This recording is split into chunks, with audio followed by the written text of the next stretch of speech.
Yashodanandana Brajajana Ranjana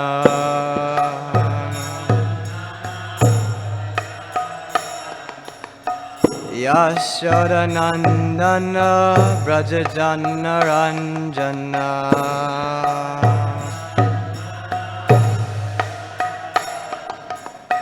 Yamunatira Vanachari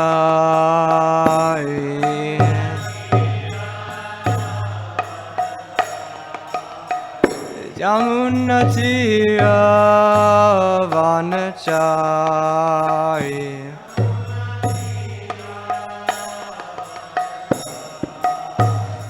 Jaya Radha Madhava Kunja Bihari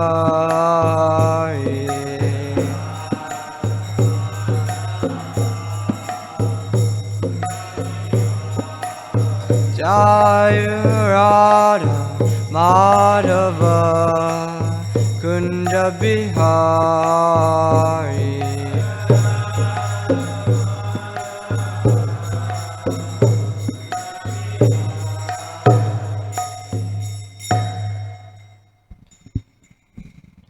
Srila Prabhupada ki, Srimad Bhagavatam ki, Thai Gaur Premanande Hari Bol.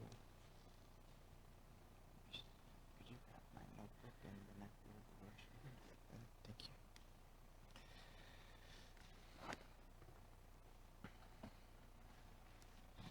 All right. Thank you for joining Srimad Bhagavatam class. Reading from the 9th canto, 9th chapter, text 49. Om Namo Bhagavate Vasudevaya.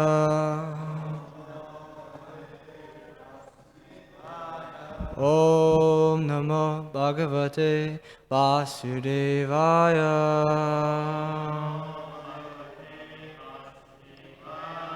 Om Namo Bhagavate Vasudevaya.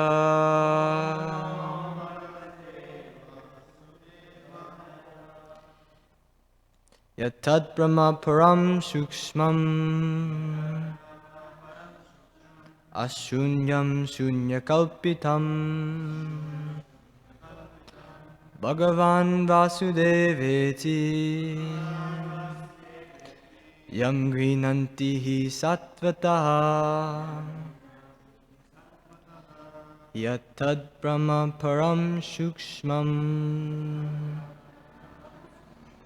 Ashunyam Shunyakalpitam Bhagavan Vasudeveti Yam Grinanti Satvataha Yatat Brahma Param Sukshmam Ashunyam Shunyakalpitam Bhagavan Vasudeveti Yam Grinanti Satvataha. Please chant. Yatat Brahma Param Sukshmam Ashunyam Shunyakalpitam Bhagavan Vasudeveti Yam Grinanti Satvataha Yatat Brahma Param Sukshmam Ashunyam Shunyakalpitam Bhagavan Vasudeveti Grinanti Satvataha Yatat Brahma Param Sukshmam Ashunyam Shunyakalpitam Bhagavan Vasudeveti Yam Grinanti Satvataha tad brahma param shukmam ashunyam shunyakalpitam Bhagavan Vasudeveti Yam Gridanti hi Satvataha Yat that which Tat such Brahma Param Parabrahman the Supreme Personality of Godhead Krishna Shukshmam spiritual beyond all material conceptions Ashunyam not impersonal or void Shunya Kalpitam imagined to be void by less intelligent men Bhagavan the Supreme Personality of Godhead Vasudeva Krishna Iti thus Yam whom Grinanti sing about He indeed Satvataha pure devotees Translation and purport His Divine Grace A.C. Bhaktivedanta Swami Srila Prabhupada Srila Prabhupada Ki Jai The Supreme Personality of Godhead, Vasudeva Krishna, is extremely difficult to understand for unintelligent men who accept him as impersonal or void, which he is not. The Lord is therefore understood and sung about by pure devotees. Purport. As stated in Srimad Bhagavatam 9.9.11, Vadanti tat tattva vidas tattvam yajnanam advayam brahmetmi paramatmeti bhagavan iti shabdyate. The absolute truth is realized in three phases as Brahman, Paramatma, and Bhagavan. Bhagavan is the origin of everything.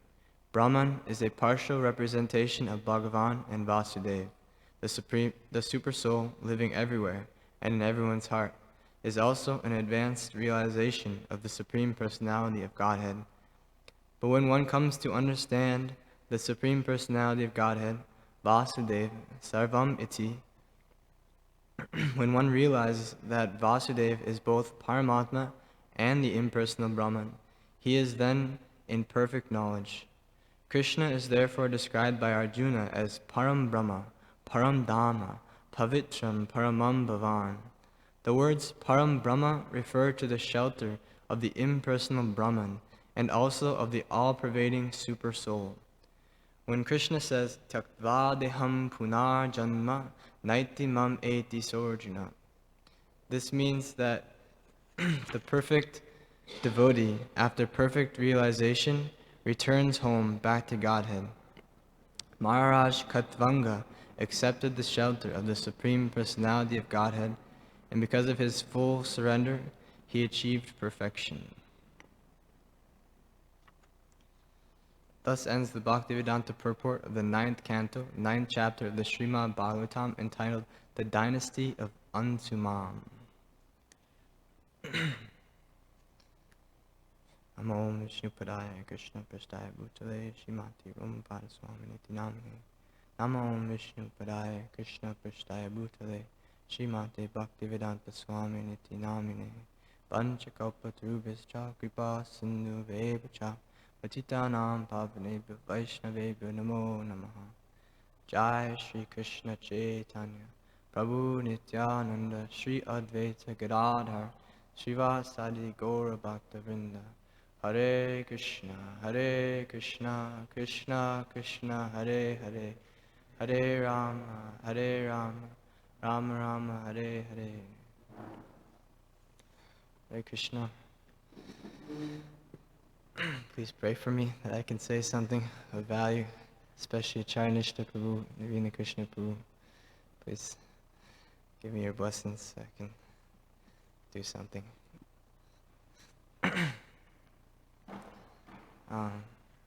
This is a really nice verse, actually, describing directly Bhagavan realization of the Supreme. in the purport, Prabhupada gives the verse about Brahmetvi Paramatmeti Bhagavan Iti Shabdite, the three aspects of the Absolute Truth, which I'm sure you all have heard. But it's nice to keep hearing it, to get more and more realization of it. So it's described that the three aspects of the Absolute Truth. First one is the all-pervading, impersonal energy, as Brahman. And then it's Paramatma, which is described in the purport, the super soul living everywhere and in everyone's heart. And it's described in the purport that realizing this is also an advanced realization of the Supreme Personality of Godhead. But then, even more than just realizing that there's a super soul of all existence, is realizing that this super soul has a personality. And that's Bhagavan, Vasudeva, Krishna. So this personality of Godhead, I was meditating on that word, personality. So sometimes when we hear the same word over and over again, it becomes like common language, but sometimes when I really meditate on a word, that even though I say it all the time, it's like, oh, like I don't even know what this word means. And personality is one of those words, like if I just repeat it, like personality, like keep meditating on it, it's like becomes deeper into what it means. If you say it so quickly, Supreme Personality of Godhead, it's like so quick, you know, but it's such a deep statement, that the Supreme Personality of Godhead. So I was just meditating on what that means to be a personality. I was wondering if anybody wanted to offer a definition of the word personality, by chance with the microphone, just kind of make it a little more interactive. Sorry about the noise. I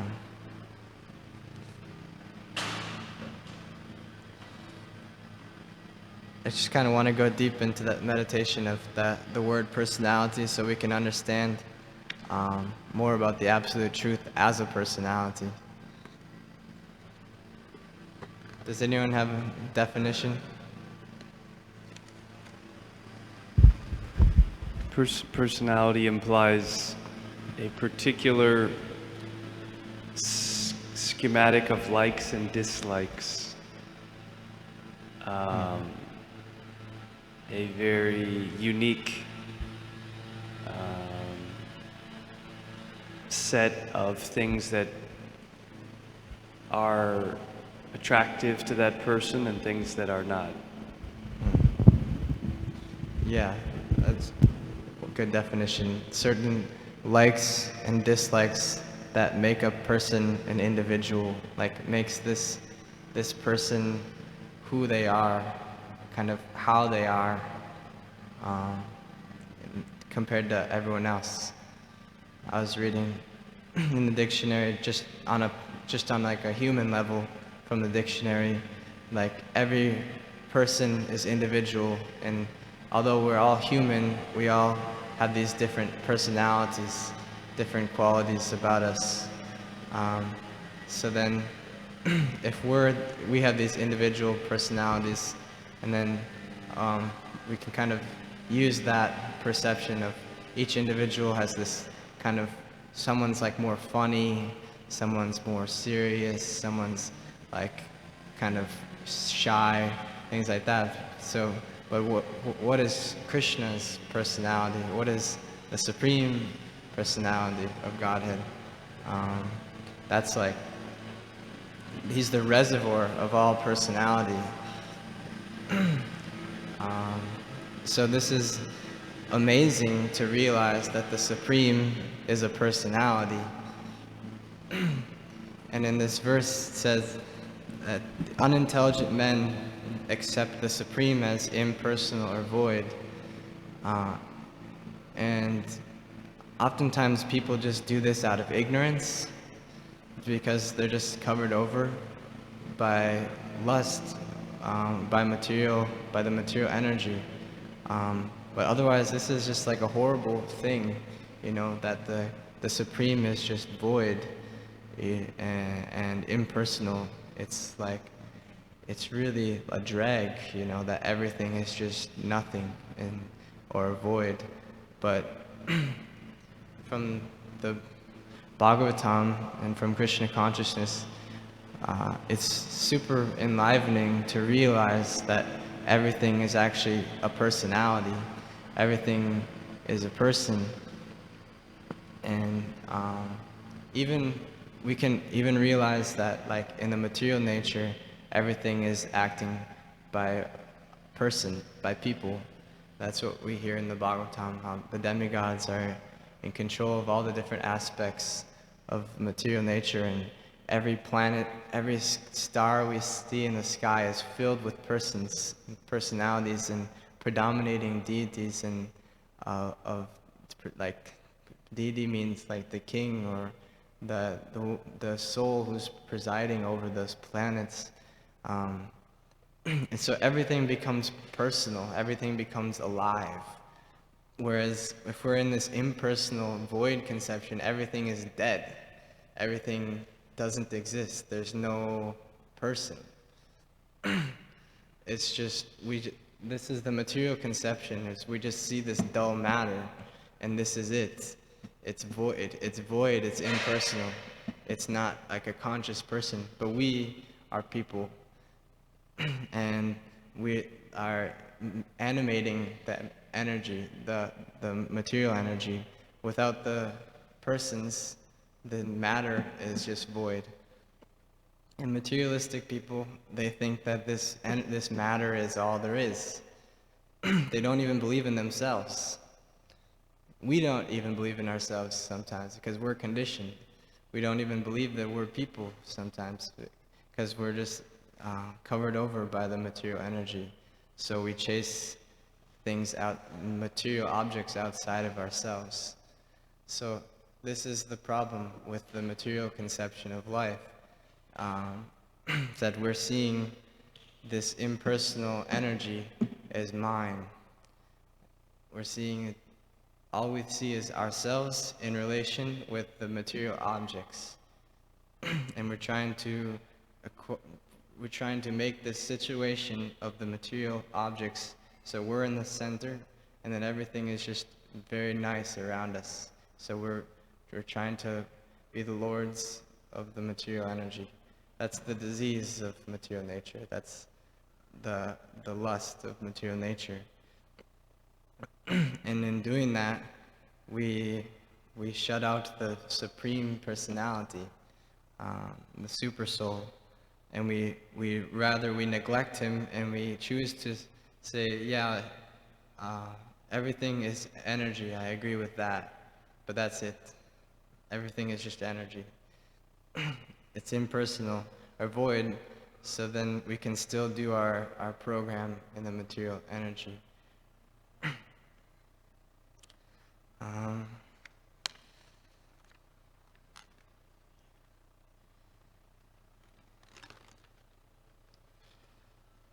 So this is like quite amazing and profound to realize that what Krishna consciousness is doing is bringing us back to life, actually. We're in like a sleeping condition in the material energy, and Krishna consciousness is bringing us back to this life where everything is personal, everything is alive. It's described in the spiritual world that everything is conscious. More than just conscious, everything is made out of pure love and pure bliss, and that's the real existence. And the matter is just impersonal, and it's never satisfying for the soul who wants that the pure happiness. That's like Nityananda Prabhu was saying, we're all trying to be happy. But it doesn't come from impersonal objects. We want to be fully alive and fully conscious, and always in relation with the Supreme Conscious Person, and also in relation with all the other people, all the other spirits, souls.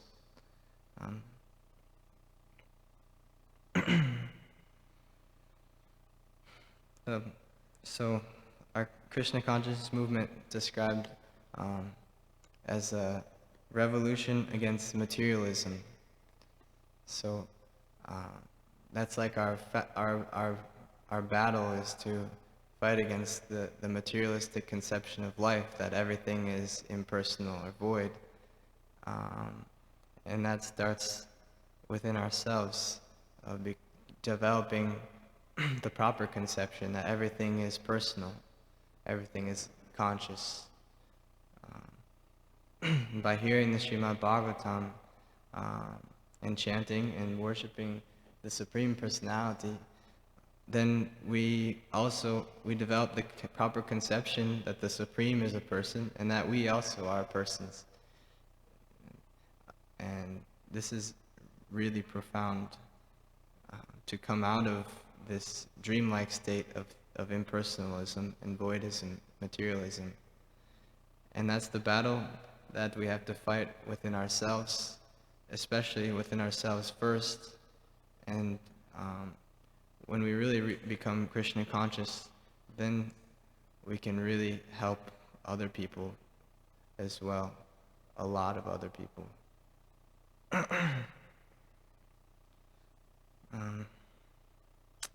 see.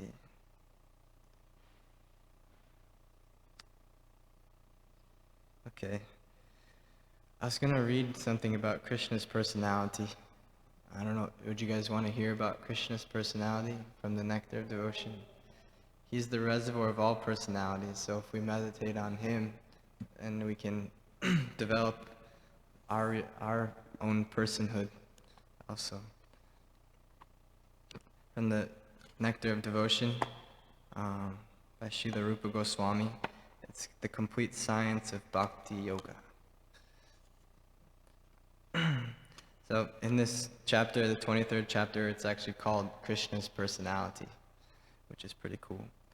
And there's 4 different personalities that are described in this chapter, which seem to kind of oppose each other, which is kind of interesting. So this is what it says in the start. It says that Krishna's personality is analyzed as Dhiro Datta, Dhira Lalita, Dhira Prashanta, and Dhiro Datta. If one asks how a personality can be beheld in 4 quite opposing ways, the answer is that the Lord is the reservoir of all transcendental qualities and activities.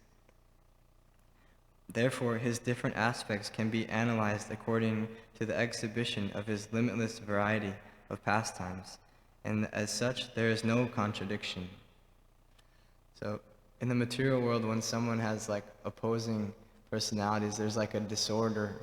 It's called, I think it's called split personality disorder or something like that, where they're too extreme. Like sometimes they get like super angry, sometimes they get like something like this. They're not able to like balance it. But Krishna is so variegated that although he has all these different opposing, so much variety in his personality, but it all somehow works together to be complete. So I'll read some of this. I don't want to bore you guys, but hopefully I can read it nicely and not get lost in my own thoughts. So the first one is called Dhiro Datta. A Dhiro Datta is a person who is naturally very grave, gentle, forgiving, merciful, determined, humble, highly qualified, chivalrous, and physically attractive. In this connection, the following statement given by Indra, the king of heaven, is very significant. My dear Lord, I admit that I have committed great offenses unto you, but I cannot express my great feelings of regret, being bewildered at seeing your extraordinary chivalrous spirit, your endeavor to protect your devotees, your determination, your steadiness in lifting the great hill of Govardhan, your beautiful bodily features, and your astonishing characteristic of being pleased simply by accepting the prayers of your devotees and offenders. The above statement by the King of Heaven is an exact corroboration of Krishna's being Dhirodatta. Many learned scholars have agreed to also accept Lord Ramachandra as Dhirodatta, but all of Lord Ramachandra's qualities are also included in the character of Lord Krishna. So, I'll read the naturally grave, gentle, forgiving, merciful, determined, humble, highly qualified, chivalrous, and physically attractive. And it's said at the end that Lord Ramachandra, this is his personality. So it seems like it's more like a kingly type personality.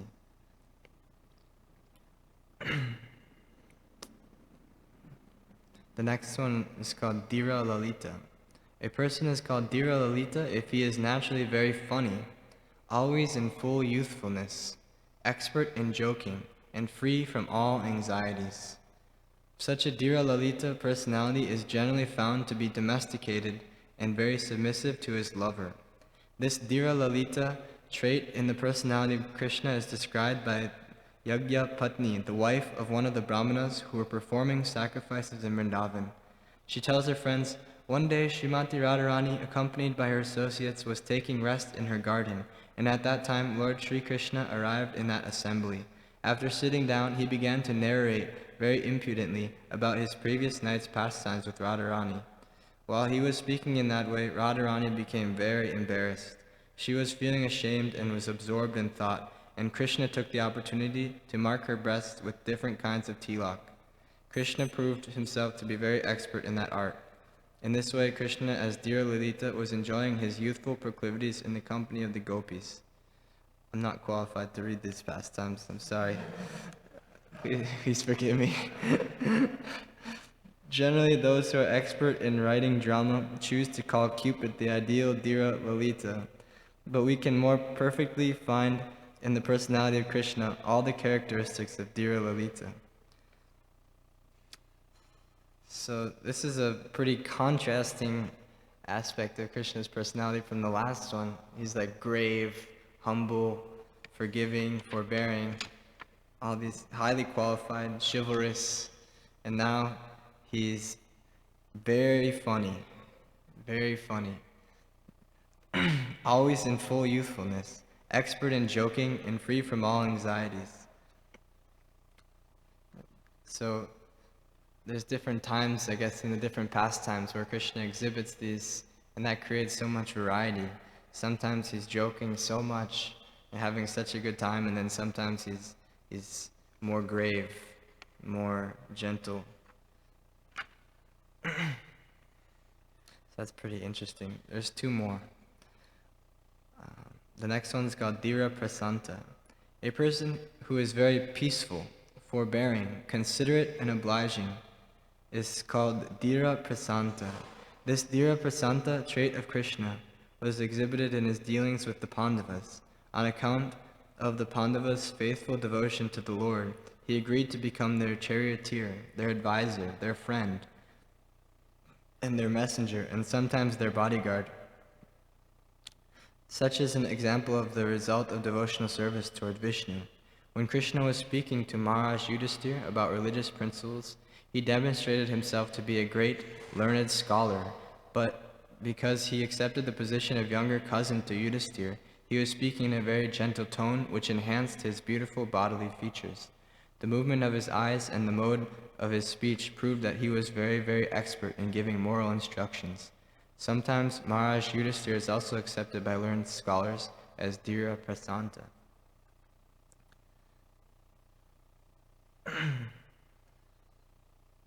So when Krishna was dealing with the Pandavas, he was giving them advice, and he was driving their chariot in the war, he was very how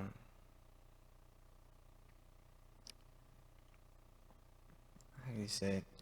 He was very like it's described that Maharaj Yudhisthira is this type of personality, so he's very aware of the etiquette and customs of the culture.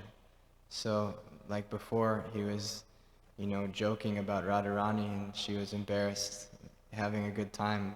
But in this personality, he's not doing those things. He's very seriously following the etiquette of the Vaishnava culture, the Vedic culture, which is Maharaj Yudhisthira is like the emblem of religious principles. And so that's what this personality is, and Krishna is also that. That's another main aspect of his personality. The last one, it's called Dhirodatta, a person who is very envious, proud, easily angered, restless, and complacent, is called Dhirodatta by learned scholars. Such qualities were visible in the character of Lord Krishna because when he was writing a letter to Kalayavana, Krishna addressed him as a sinful frog.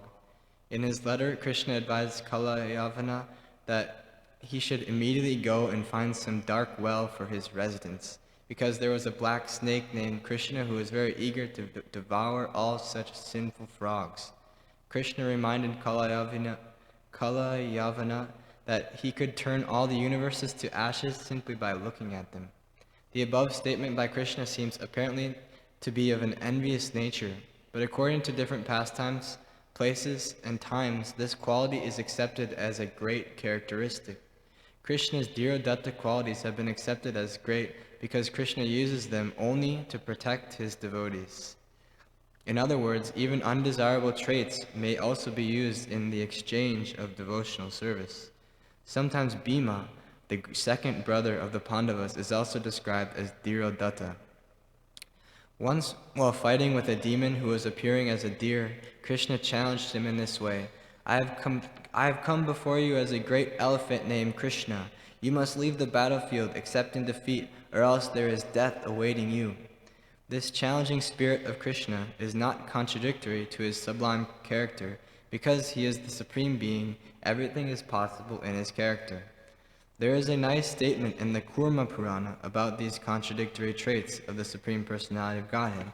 It is said there that the Supreme Person is neither very fat nor very thin. He is always transcendental to material qualities, and yet his bodily luster is blackish. His eyes are reddish, he is all-powerful, and he is equipped with all different kinds of opulences. Contradictory traits in Krishna's person are not at all surprising. One should not consider the characteristics of Krishna, the Supreme Personality of Godhead, to be actually contradictory. One should try to understand the traits of Krishna from authorities, and try to understand how these characteristics are employed by the supreme will of the Lord.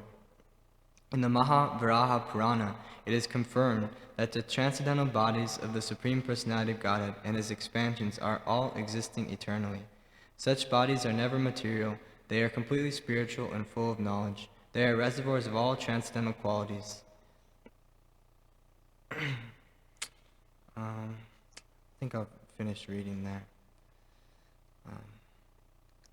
So, the last personality, Dhirodatta, is seemingly envious, proud, and easily angered, which seems like a direct contradiction of the previous one. And this is, as it's described, one of the main things Krishna does with this personality is it comes out when he's killing the demons and protecting his devotees. So it's nice to hear all this variety of the personality of Godhead. And one thing I was thinking about while reading this too was also in the lives of our acharyas and our predecessor devotees that we see these days walking before us, like the senior Prabhupada disciples and Srila Prabhupada himself. His personality was so variegated. He was so you can't really tie him down to one type of personality, like Prabhupada was like this, because he exhibited so many different types of moods and activities. Sometimes he was very humble, and sometimes he was accepting worship more freely to show for a certain reason that Guru must be worshipped. I was hearing in a lecture at one time the devotees were asking to take like a professional photo of Prabhupada, and like one of these, and he said, okay, but I'll take 2 pictures. And they were thinking, just 2 pictures of the same one. But Prabhupada was saying, no, I want to do 2 different sets of pictures. He was very specific with what he wanted to do. And like the first one, he wore like super simple cloth, and he went to like under a tree in the shade or something like that, and had a very grave face, and and then the next one he went and changed, and he put on like a super opulent dhoti and kurta, like silk or something like that, and it was like bright pink. And then he came out and he did like a swirl, he danced, and then he went in front of like a nice backdrop, and they took a picture. And I don't think he was grave, I think he was like smiling. And so I don't remember exactly his facial expressions, but it was different than the one before. But he was using this. It's a nice example of how he was exhibiting his personality in different ways, and he wanted to capture those different personalities in this picture, these pictures, so we could see that the variety. It's also a nice meditation for ourselves that we have to develop our personality. We don't have to negate ourselves so much and become like this one, type of person all the time. But we also have a variety of feelings and emotions, and it's healthy to be it's only natural to be a personality. And with a personality, there's variety, as we see in the personality of Godhead and of Prabhupada. So it's nice that we can develop our personality under the guidance, I'm not talking about Raganuga Bhakti right now, but at least developing our sadhana, personality, we have to also do that, where we become nice sadhakas with personalities, and so then we can be representatives of the Supreme Personality, and people become attracted to our personality, and then they want to join our movement, and they get attracted to the Supreme Personality of Godhead, because we're representatives of the Supreme Personality of Godhead.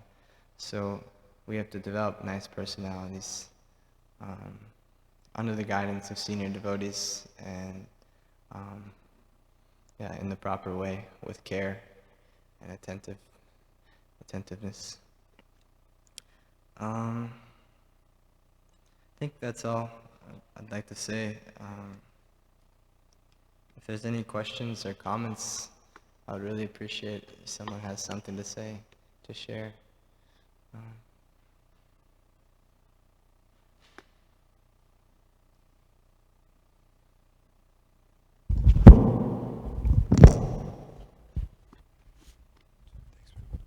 Hare Krishna. Thank you for your class. A lot of the things that you were talking about are things that I'm kind of developing or trying to, it's very relevant, prevalent things you were talking about that I'm going through. So I appreciate your grounding thought of, I appreciated hearing very grounded thinking, and very, you made it seem very natural that this is what we should do. But I had one question. It's kind of like a comment question that maybe you could shed some light on. But when you were speaking about materialism, the conception is that nothing is conscious, like void. It's like nothing is it's like we're conscious, but everything else is not conscious. And now it's just, dead matter, it's not conscious of this. nothing comes from consciousness, and consciousness is something far out. And so I was thinking, along the lines of voidism, you were saying it's like it can be a very lonely perspective on life, like very lonely and scared, and that there are the conscious beings and nothing else is conscious. But I was thinking, I think it's Radhanath Swami. He always says, maybe other people say it too, that conscious entities have two needs: to love and to be loved. And oftentimes, it seems like to me, at least I can say personally, that I often put on this, sometimes it's like I don't even acknowledge other people when they come into the room, because I'm trying to be like spiritual, what I think is spiritual, serious, like I'm very, I'm focused, but I'm not actually focused, but I'm trying to have others think that I'm focused, and so I don't, sometimes like, we're personists, and oftentimes I don't even acknowledge when people come into the room, or they walk by you in the hallway and you don't even acknowledge that they exist, like you're just like, you don't even look at them, let alone even acknowledge them. Whereas we hear, one of the offenses to a Vaishnava is to not be happy when you see a Vaishnava, you're not happy. And that's one that Srila Rompa Swami was saying when he was talking about offenses to Vaishnavas. So I'm wondering if you could comment on how is it that we can start to develop more of like as we're developing our personalities, it seems like maybe not everyone will be an outgoing, extroverted, happy-go-lucky, saying, hello to everyone, and that's like one extreme. And then the other extreme would be like totally not acknowledging other people. But at the same time, we're hearing these principles that we should be developing relationships with Vaishnavas, happy when we see other Vaishnavas. Yeah, at the same time, it seems like it may be hard to balance. So I'm wondering, how is it that we can develop more of a conscious, personal relationships with each other while trying to express our own personalities?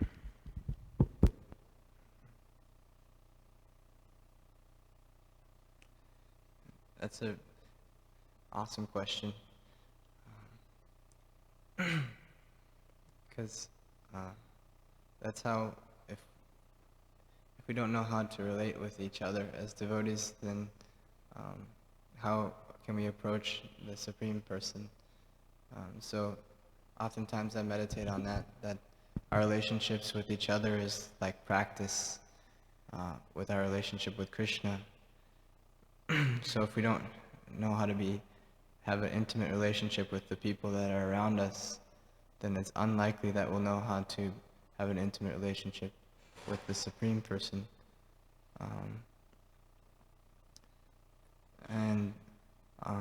One thing that I heard a devotee from ISKCON Chaupati, one of the brahmacharis there, told me, it was really nice.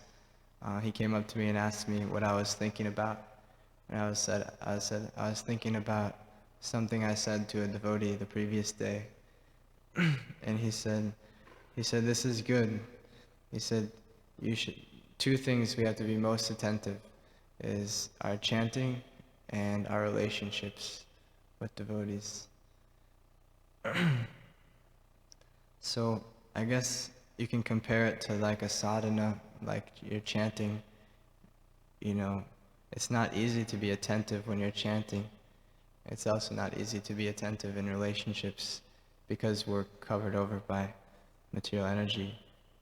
But we can practice and we can try as a sadhana, and it's also, it's a really important aspect of our practice is practicing dealing with devotees. And like I often get the kind of I get a little bit,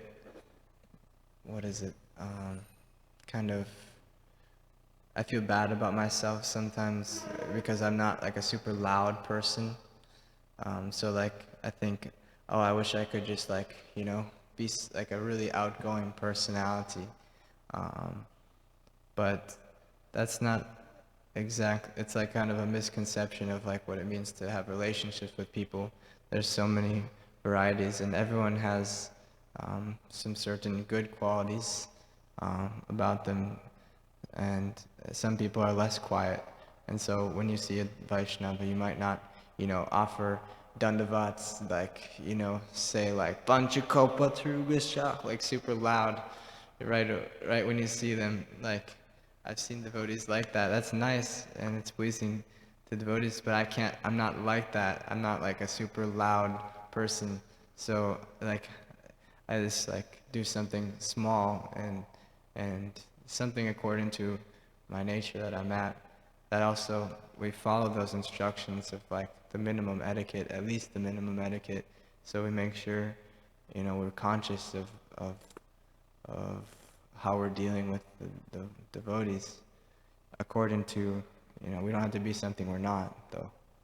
And we should develop our personality as practicing devotees according to our nature. If we're more naturally quiet, then we can just smile with the devotees or quietly give them pranams, respect. That's some thoughts on that.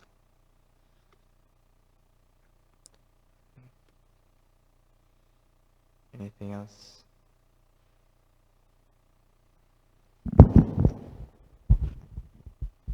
Thank you for class, Prabhu. Thank you for being here. I was talking to a devotee recently, and his daughter had passed away, and he's a Prabhupada disciple, but he was You still. speak a little more into it. I can't hear. I was talking with a devotee recently, who stays at New Talavan. His name is Bhushaya. He's a Prabhupada disciple, and his daughter had passed away recently. And yet he was still able to maintain his enthusiasm and go out and preach. But I was talking to him later about it and how he was able to deal with such tragedy. And he said, Prabhu, we can't hide behind the philosophy. You can't just say, Dehino asmin yata dehe, like we all have these feelings and emotions that we have to deal with on a daily each day, we're not totally transcendental, but how to, in a healthy way, be able to process all of our emotions. Because it is like a full rainbow, all these different feelings we get throughout the day. But to not be like robots about it either, to be very empathetic and nurturing and also enthusiastic, but not... try to always remain genuine, Yeah, that's interesting. The personality of Krishna, the personality of Godhead, what his characteristics are. So I'm really grateful that you're able to share some of those with us. Thank you. Thanks for sharing. It's a nice point. It can be kind of dangerous to kind of suppress our emotions. I guess we don't want to be taken away by them, but we also can't hold. Kind of suppressing them is also another way of like kind of holding on to them in another way. I guess it's kind of like the verse in the Bhagavad Gita with desires. You kind of have to let it just like tolerate it and let it go through you, and knowing that it'll pass. And not like necessarily hiding from it, but also not like getting taken away by it at the same time. So yeah, I appreciate that point. Anything else? Keep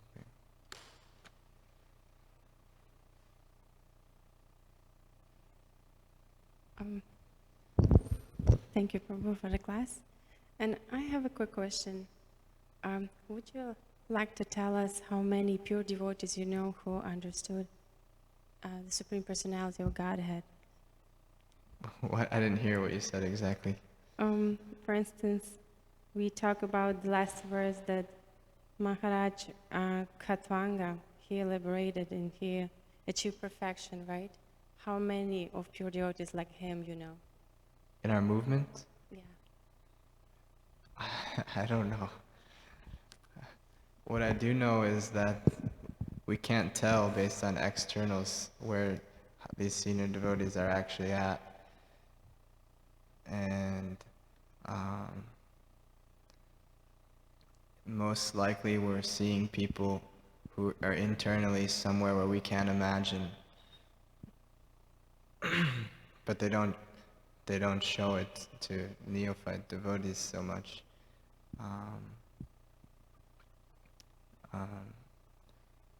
That's just one thought I had, because so I don't know at all, but from my understanding is that these senior devotees that we have experience with meeting them, they're much deeper than they appear. We tend to put them on our level and see them from our perspective as being normal humans, but they've been practicing and they've gotten so much mercy from Prabhupada, and they're very humble and they're very advanced. So there's a lot, I'm sure. There's a lot of devotees who are achieving perfection from Prabhupada's mercy. Thank you. That makes sense. I think, from my limited understanding. Anything else? Oh, okay, thank you for your participation.